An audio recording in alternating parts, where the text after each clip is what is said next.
Padre baseball. You know that who's been red hot is Jurickson Profar. Holy moly. This is amazing. 10 for 16 since they put him in the leadoff spot. Guy is swinging. Guy's in a zone. Guy is a 246 hitter. So let's enjoy this while this lasts. But he's such a table setter. He's got such a vibe around him that seems to make everything around him more excitable. And dude's getting on base. So Padres are going on the road with a new leadoff hitter who's 10 for 16. 10 for 16 is pretty impressive. So we got that storyline. Machado is heated up. He's, instead of trying to hit everything to left center and hit it out of the yard, he's spraying the ball all over the place. He hit a 3-run homer in the first inning against the Reds that Steve Fairchild went over the top of the fence with his glove bent backward, caught the ball and brought it back in. Manny's playing really well. Unique observation about Manny Machado. And maybe this has got to do with marriage. Maybe this has got to do with the arrival of the first child.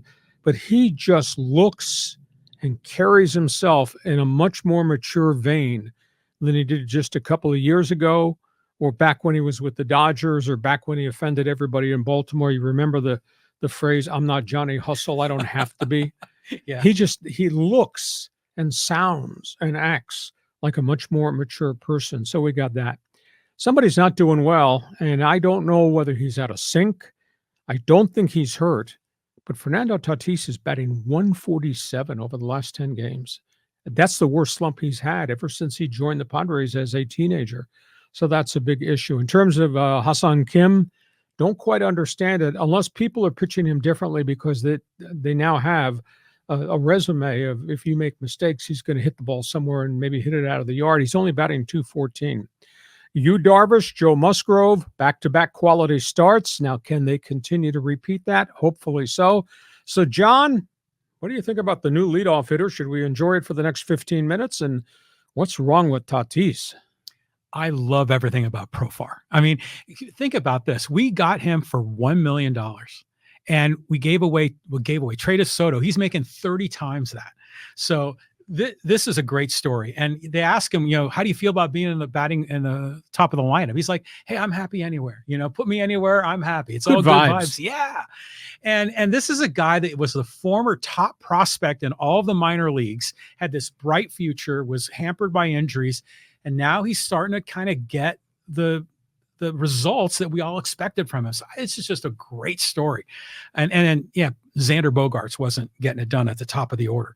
And then Machado, more mature. I've been noticing that for the last couple of years, just the way he conducts himself in his post-game interviews.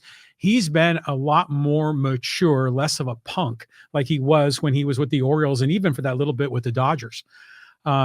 Musgrove looked fantastic yesterday. I think he's back. I think that we have a lot there to be hopeful for.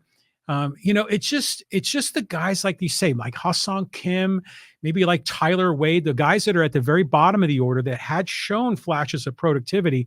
We need to shore that up. I mean, if AJ Preller could trade for one more bat, we'd be in great shape, like a legit DH. But he doesn't have any dollars left. That's a big issue. Mm-hmm. So he's saving whatever dollars he has left in his checking account for the baseball trading deadline. So they got Arizona, and then they got the Dodgers. And then they're going to get the most amazing team in maybe the National League right now, the Chicago Cubs. So they got a group of games coming up here that are going to be really fascinating. So if you're a Dodger fan, if you're an Angel fan, if you're a Padre fan, my chat box is open. Fans Forum invitation to you to join us. Ask a question, make a statement. Are the Angels cursed? How horrible is this Trout-Rendon situation? Your read of Dodger baseball with Bueller about to get the baseball back. How about the Dodgers and their creative genius in terms of marketing and sales to get 7 corporate sponsors from Japan?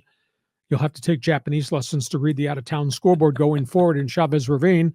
And if you're a Padre fan, like what you see for the last 15 minutes, we enjoy the next 15 minutes with Profar. You're a baseball fan, jump on board. And by the way, the Orioles kicked the Yankees in their first place showdown series. Baltimore's kids just don't fear the Yankee batting order. That is Baltimore in first place, pal. Right so on. You're a baseball fan, feel free to jump on board. John, let's go.